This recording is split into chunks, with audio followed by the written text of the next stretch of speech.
Welcome to Toastmaster Time, the show that's got everybody talking. I'm Justin Paras, and I'm very excited to be your host for tonight's episode. Just like in a regular Toastmasters meeting, we're going to have prepared speeches and evaluations. What makes this show unique, though, is that the prepared speakers will be evaluated by the same evaluator. That person tonight is none other than Steve Today, representing esteemed Oakland 88 Toastmasters. Steve, please share with us what's in store for tonight's episode. Thank you, Justin. Tonight's going to be a fantastic show. We have two veteran Toastmasters, and the theme of tonight is going to be influencing kids. Dan Ryken is going to give the first speech, and he will talk about mentoring the youth on the golf course. And then Brian Goodman is going to talk about teaching leadership and public speaking skills to youngsters in the Toastmasters Youth Leadership Program. I'm looking forward to giving feedback on both speeches. Back to you, Justin. Thank you so much, Steve, for the overview of tonight's show. We'll hear more from you later on in this episode. Our first speaker tonight is Dan Ryken from Capital Speakers Toastmasters in Benicia. Dan, welcome back to Toastmaster Time. Thank you, Justin. Good to be here. Great to have you. So share with us, how long have you been a Toastmaster? 10 years. 10 years, awesome. Toastmasters means different things to different people. So at this point in your journey, what does Toastmasters mean to you? What has changed over time, at first I wanted to develop better speaking skills, maybe to help my career. But the more I got involved and the more I found joy in doing it, I learned that helping others to become better speakers meant a lot to me. And that's probably the part I cling to most now. I love that. And I'm sure there's many others and Toastmasters watching this episode. So let's say there's somebody out there who has a speech exactly 1 week from today, a full 7 days. What would you advise them to best prepare for that speech? You should practice it enough that you get bored so that as you continue practicing through it, you learn the nuances that become interesting to you. When you take the speech to that level, the audience will respond differently to it. It's worth that journey. I agree with you. It's once I memorize the speech, it gives me the freedom to be flexible and do what I want with it. Yes. And I think that's what you're saying. Yes. Perfect. You ready to rock out your speech? Sure am. All right, go ahead and head over to the stage. Thank you. Share more info with our audience at home on Toastmasters. Toastmasters is a worldwide educational program that helps people develop confidence through strong communication and leadership skills. There's 14,000 clubs, 270,000 members in 148 countries. For more information on Toastmasters, be sure to check out toastmasters.org. Dan Ryken is going to be delivering a speech from the Dynamic Leadership Pathway. This is a level 3 project where the objective is to inspire your audience. Dan Ryken, coaching a coach, Dan Ryken. I got retired this year. I'm busier now than when I had a regular job. What do? I coach kids. I'm a golf coach with the First Tee of Contra Costa County. I've been involved with the First Tee for 10 years. The fall session is just coming around. I've got 9 class assignments each week, plus I give private instruction. Golf is my passion. Golf is also my profession. I find it a blessing to be able to lift up others doing what you love. I've been a Toastmaster for 10 years. Being a Toastmaster makes me a better golf coach. Toastmasters do evaluations, identifying strengths, areas for improvement. We learn how to lift up others. That's what I do as a level 2 golf coach. I coach kids as young as 5. It's an honor and a thrill to place a golf club in a youngster's hands the first time they touch one. Their safety is my responsibility. I keep an eye on each of them. It's important that class be fun. We start with introductions. We say our name, shake hands with a firm grip and good eye contact.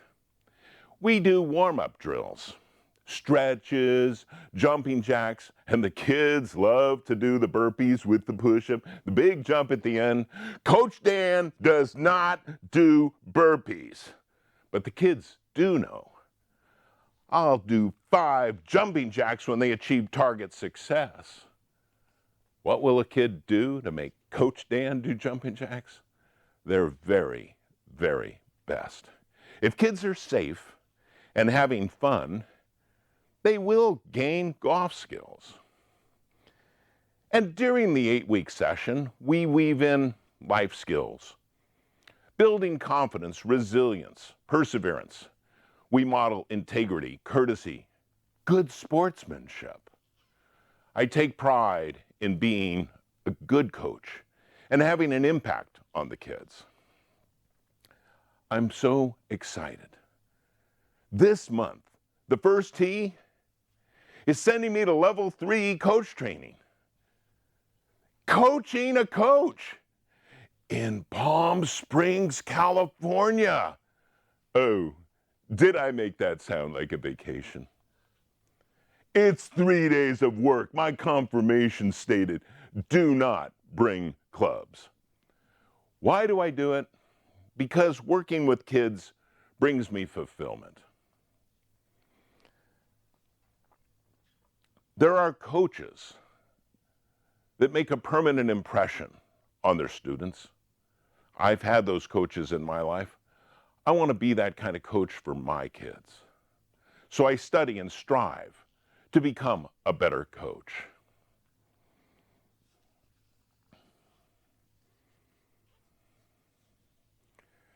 When a child hits that pure shot, hears that beautiful sound, their face lights up, their eyes sparkle. I see something inside of them ignite. They begin to believe in themselves. Their life path is now being driven by their own ambition. I learn from all of my students. We could say they coach me. Let me mention 3. Hannah. Hannah has 2 younger sisters. They're all in the first tee. Hannah just graduated from college while being a coach. The first day I volunteered, I met Hannah 10 years ago. Recently, Hannah told me I helped her find the joy in learning to golf. The rest is history. Arohi. In the 5 to 6-year-old class, that's the shortest class, just 60 minutes. I'm having the students do a small 7-iron shot. I'm impressed with Arohi's effort. She will try and try and try, and each week she gets better. Halfway through the 8-week session, she gets my attention and shows me she's got a blister.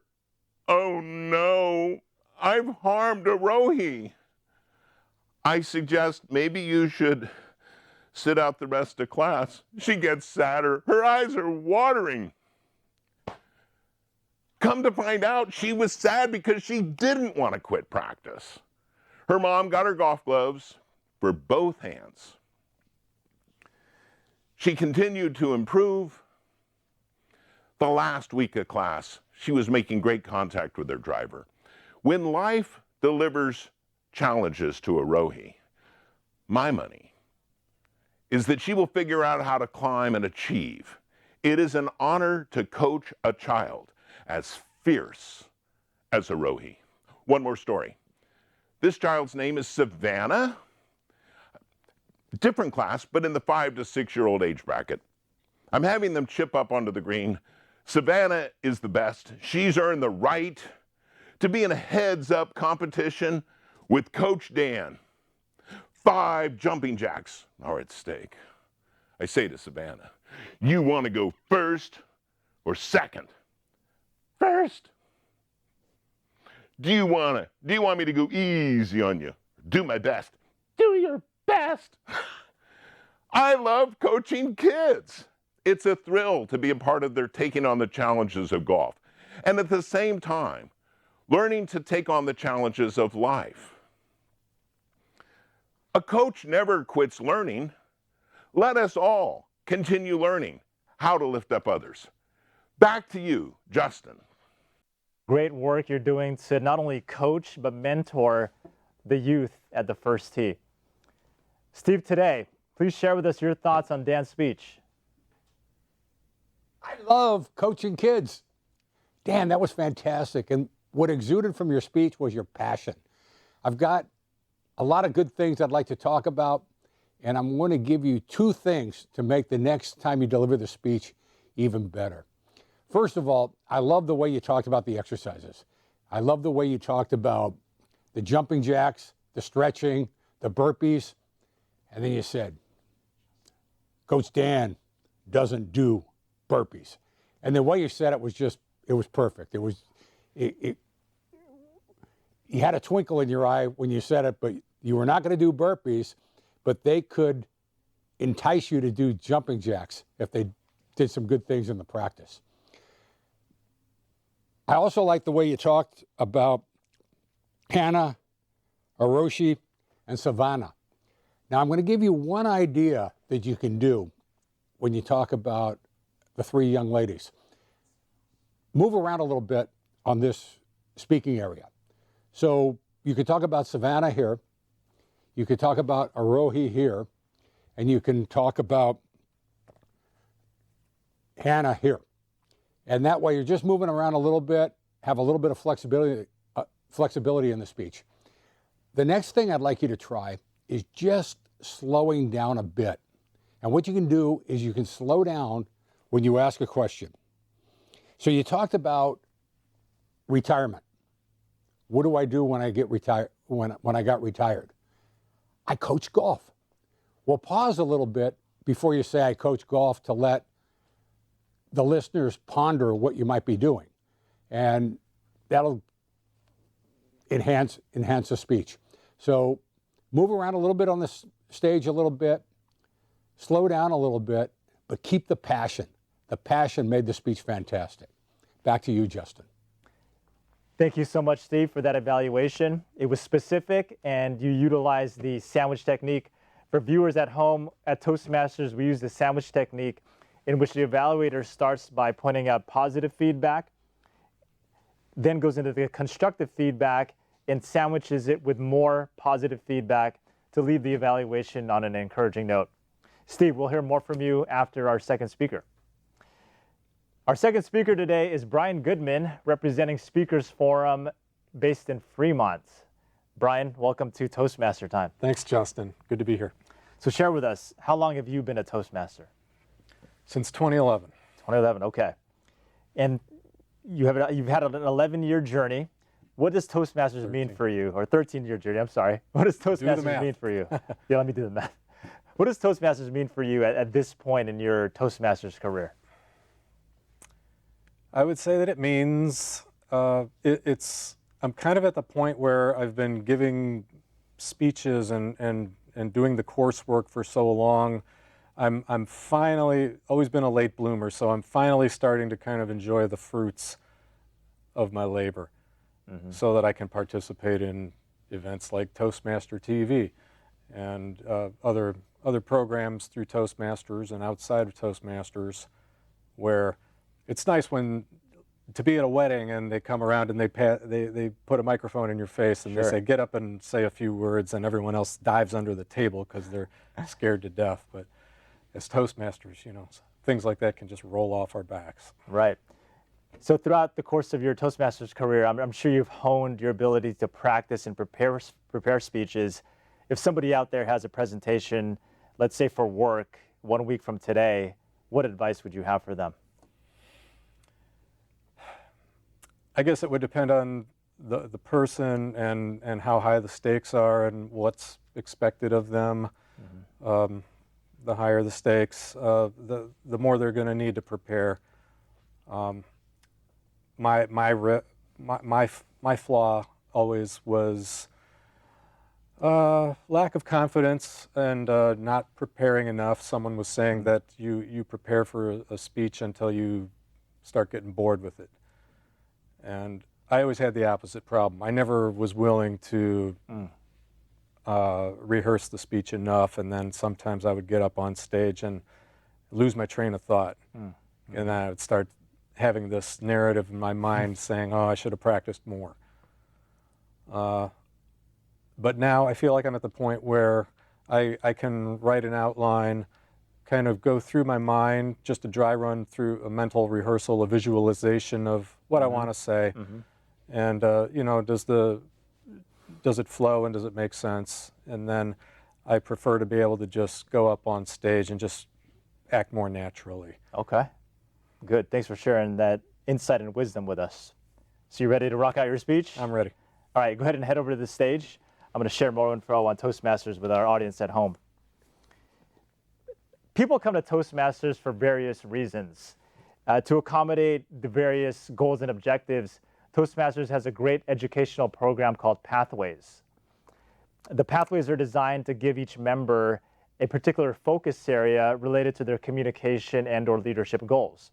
For example, if you're looking to deliver better presentations, there's a pathway called Presentation Mastery.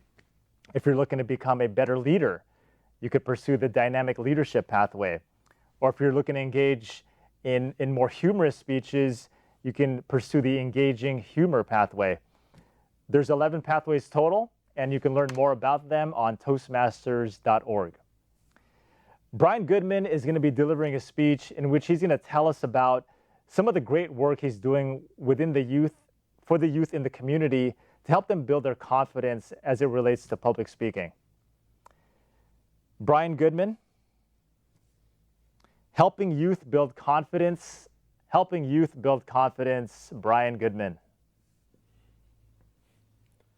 There's an old Woody Allen joke that goes, if you can't do something, become a teacher. And if you can't teach, be a gym coach. My wrinkle to that is, if you can't be a gym coach, be a Toastmasters Youth Leadership Coach. I'm Brian Goodman. I've been a Toastmaster with various Fremont clubs since 2011 and gained quite a bit of experience in just giving speeches at the club level. And after about 10 years, I felt like I kind of peaked out and I wanted to do something with what I learned from Toastmasters that would have more of a far-reaching effect and you know, be more of a boon to the community. And in our neighborhood, we have a youth leadership program, and unfortunately, the head coordinator of that program passed away, which created a void in the program, and I was asked to step in and fill in his shoes. I was hesitant at first because I knew how much work and dedication that this person put into it. And so I wondered if I had, you know, the wherewithal and the time to be able to meet the commitment. But I thought about it and I decided to go for it. And that was in 2021. So this year we just completed our fourth installment and we hold it outdoors at Lake Elizabeth. And it's a 5-week program from mid-June to mid-July. And it goes every Saturday from 9 a.m. to noon. Okay. So with my coaching partner, Justin, we managed to organize a whopping 60 students who had been registered by their parents. Keeping in mind that these kids have just gotten out of school, they're getting pulled into this summer program kicking and screaming by their parents. Their parents obviously want more from them in terms of communication skills and being able to relate better to their parents. So they thought, let's, you know, out of exasperation, let's enroll them in this program. So they do.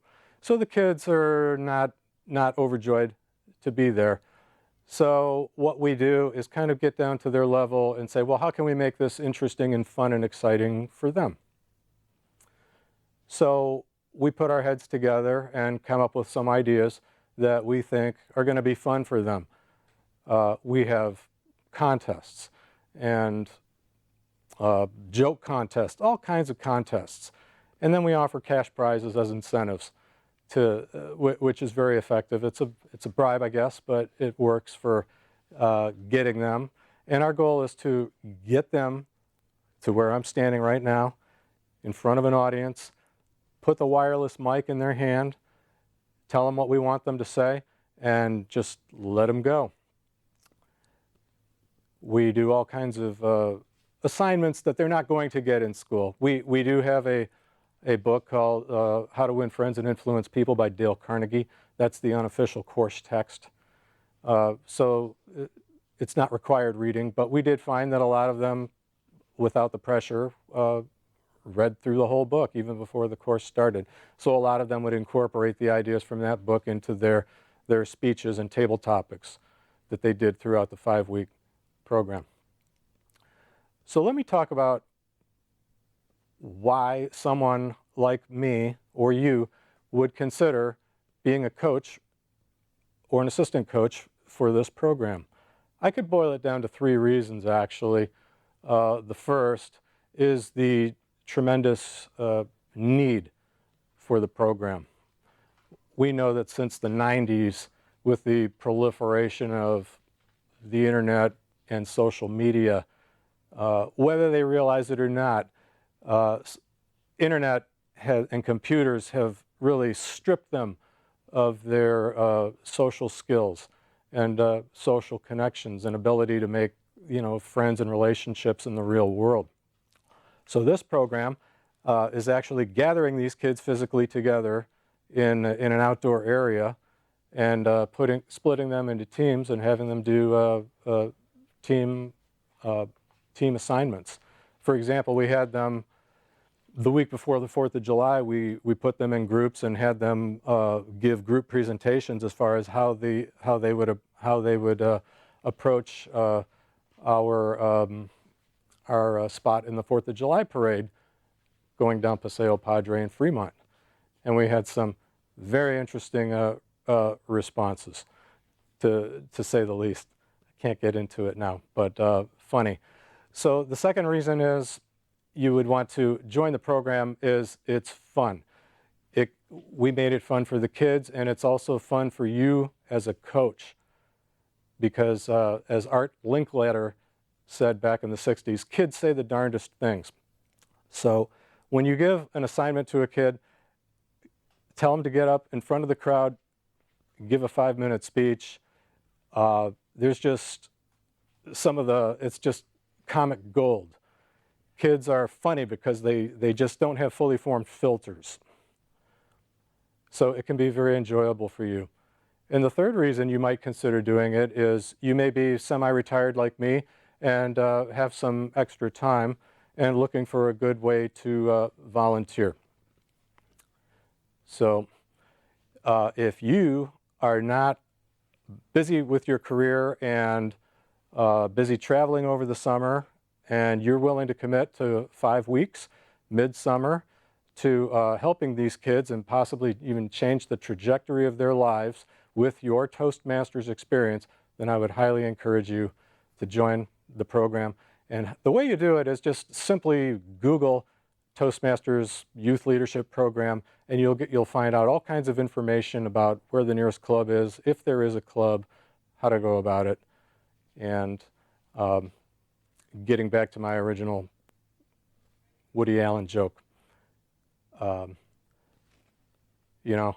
been a Toastmaster for over 10 years, never won a speech contest, and so I can't be a champion speaker, but I can help kids become confident through helping them with public speaking from what I've learned from Toastmasters. And I think it'll be the greatest volunteer gig you've ever had. Give it a try. Thank you.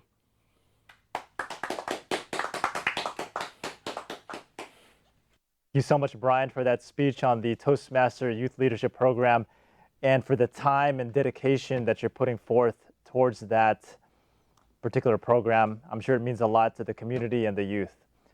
All right, Steve, over to you for Brian's evaluation. Thank you, Justin. The greatest volunteer gig you could ever have, changing the trajectory of a kid's life. Brian, fantastic speech, very inspiring. You had a tremendous amount of credibility. You knew what you were talking about, you were passionate about what you're talking about, and you gave some great examples. I loved your Woody Allen opening. It talked about if you can't do it, teach.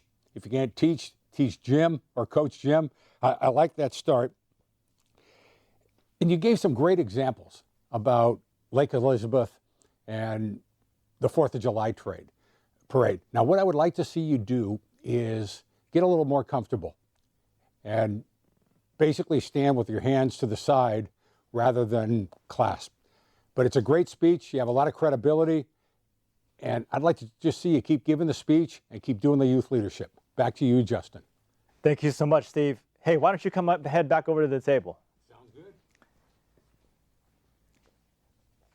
So it was great that we had this theme of coaching here tonight. Coaching. Dan was talking about coaching kids in relation to golf. Brian talked about coaching kids related to public speaking.